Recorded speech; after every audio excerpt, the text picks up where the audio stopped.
ఎగువ పరివాహక రాష్ట్రాలైన మహారాష్ట్రకు కర్ణాటకకు మనం లంచం ఇవ్వవలసి వచ్చింది. 90 టీఎంసీలు పోలవరం దగ్గర నుంచి తీసుకొని 45 టీఎంసీలు కర్ణాటకకు మహారాష్ట్రకు ఇచ్చారు. అందుకని వాళ్ళ వాటా పెంచారు. పెంచి 45 మాత్రమే విజయవాడ దగ్గర కలుస్తాయి. అంటే కృష్ణా గుంటూరు జిల్లాలకు 45 టీఎంసీల నీళ్ల కోసం, పెట్రోకెమికల్ ఇన్వెస్ట్మెంట్ కారిడార్ కోసం 200, 250, 300 టీఎంసీల నీళ్ల కోసం, విశాఖపట్నం తాగునీటి అవసరాల కోసం 5 టీఎంసీలో 2 టీఎంసీలో నీళ్ల కోసం 3 లక్షల మంది ఆదివాసుల కడుపు కొడుతున్నారు. తెలంగాణ భవిష్యత్ తరాల కడుపు కొడుతున్నారు.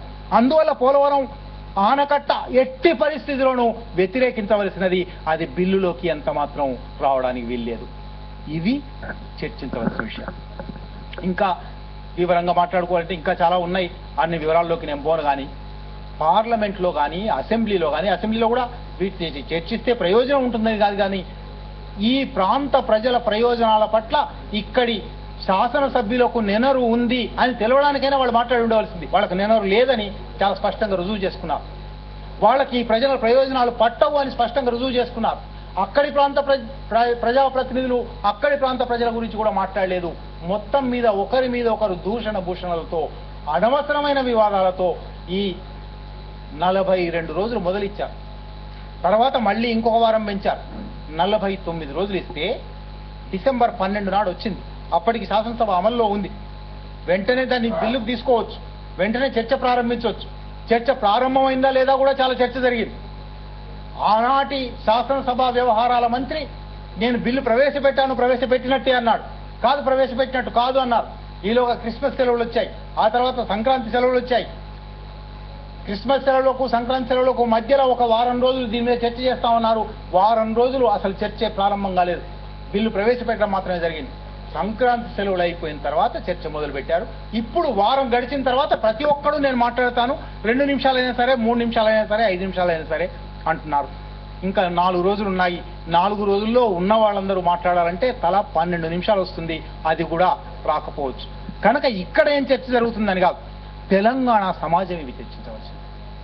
పార్లమెంట్లో ఏం జరుగుతుందని కూడా కాదు, తెలంగాణ సమాజం ఇవి చర్చించి ఈ బిల్లు పార్లమెంట్లో ఆమోదం పొందబోయే సమయానికి తెలంగాణ సమాజం ఉవ్వెత్తున లేచి ఈ మార్పులుంటే తప్ప మేము దీన్ని అంగీకరించబోము, ఒకవేళ ఈ మార్పులు లేకుండా మీరు ఈ బిల్లు తెస్తే మేము తప్పనిసరిగా ఉల్లంఘిస్తాము, పోలవరం కట్టనివ్వము, హైదరాబాద్లో గవర్నర్ అధికారం చెల్లనివ్వము, పెన్షన్లు అక్కడి వాళ్ళు ఇక్కడ పెన్షన్లు తీసుకుంటే మేము అంగీకరించబోము, అందుకు వీధి పోరాటాలకు సిద్ధమవుతాము, క్రియాశీలమైన చర్యల ద్వారా మాత్రమే మీ బిల్లును అడ్డుకుంటాము, ఆ అడ్డుకునే పరిస్థితి మీరు తీసుకురాకండి, బిల్లులో మార్పులు చేయండి అని తెలంగాణ సమాజం అడగవలసి ఉన్నది. ఇవి అడిగే బదులుగా తెలంగాణ శాసనసభ్యులు కూడా అక్కడ ఎంత అనవసరమైన విషయాలు మాట్లాడుతున్నారంటే, ఈ చరిత్ర గత 15 సంవత్సరాలుగా లేదా కనీసం 2009 నుంచి గత 5 సంవత్సరాలుగా అనేక మంది మాట్లాడారు. నాకు తెలిసి 250 పుస్తకాలు వచ్చాయి. 250 పుస్తకాలు. వాళ్ళు ఎవరు చదివారో లేదో తెలియదు. ఎందుకంటే నా దగ్గరకు వచ్చిన ఒక ఆయన తెలంగాణ గురించి ఈ పుస్తకం చదవండి అని నేను చెప్తున్నాను. ఏ ఒక్క పుస్తకం పేరు కూడా విని ఉండలేదు ఆయన. ఎక్కడ దొరుకుతుందండి అని ఆయన పిఏ వచ్చాడు, మళ్ళీ 2 గన్మెన్లను వేసుకొని. ఎక్కడ దొరుకుతుందండి అంటే నవోదయ అని చెప్పాను. ఎక్కడ ఉంటుందండి షాపు? అక్కడికి పోయాడు. ఆర్య సమాజ్ ముందరికి వచ్చానండి, ఇక్కడ ఎక్కడ ఉంటుందండి? పుస్తకాల షాపులు తెలియవు ఎమ్మెల్యేలకు. అజ్ఞానులు, నిరక్షర కుక్షులు.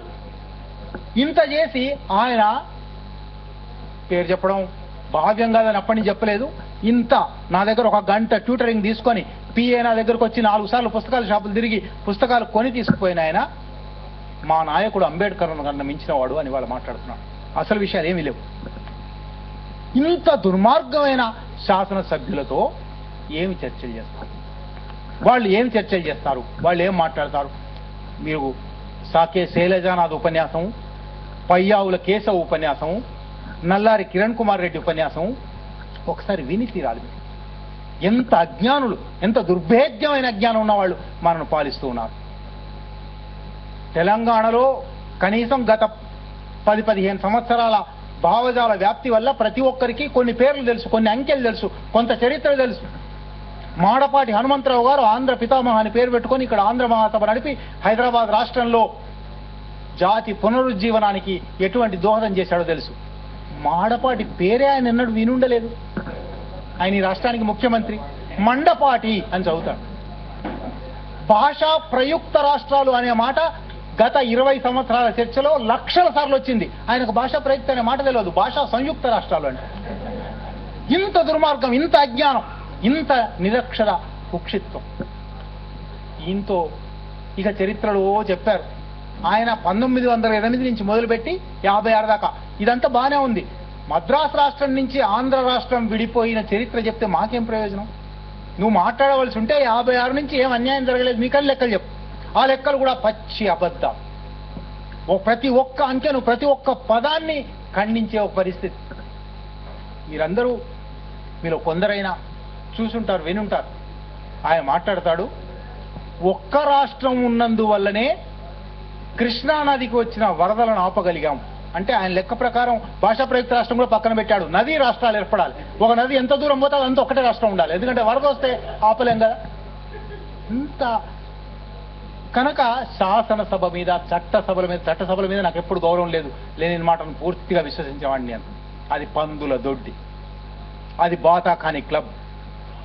అయినా ఇసుమంత గౌరవం ఏమైనా మిగులుండేదేమో ఈ 3 రోజుల చర్చతో అది కూడా పోయింది. చట్టసభల మీద గౌరవం ఉండి శాసనసభ్యులు ఏం మాట్లాడడానికి ఇక్కడికి రాలేదు నేను.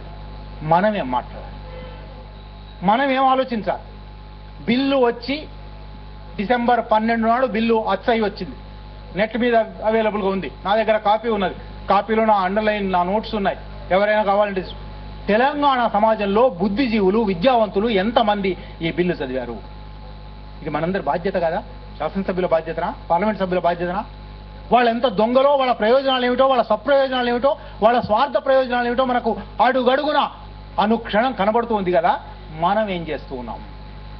మనం దీన్ని చదివి ఈ బిల్లుడు, ఈ సెక్షన్ మార్చవలసింది, ఈ సెక్షన్ చెల్లదు, ఈ సెక్షన్ కొట్టేయండి, ఈ సెక్షన్ సవరించండి అని మనం కదా అడగవలసింది.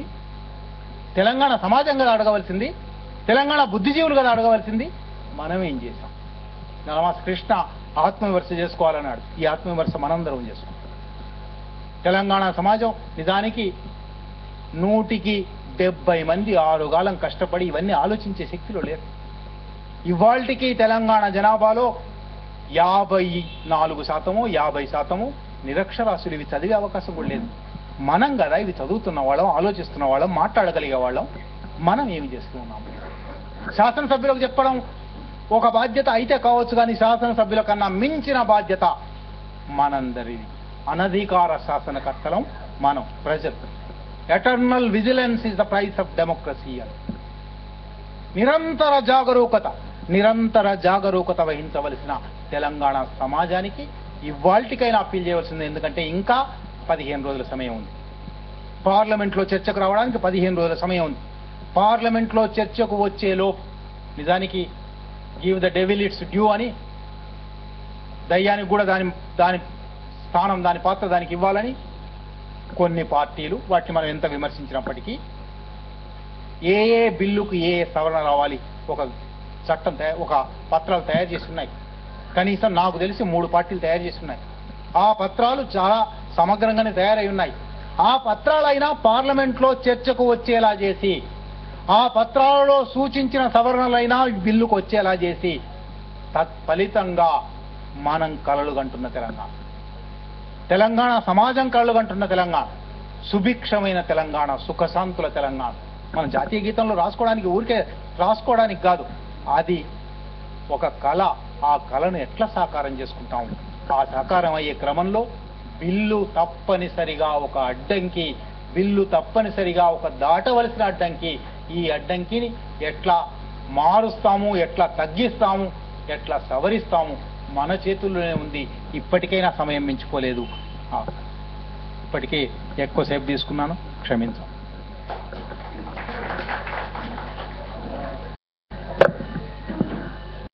సుదీర్ఘంగా చర్చ జరిగింది.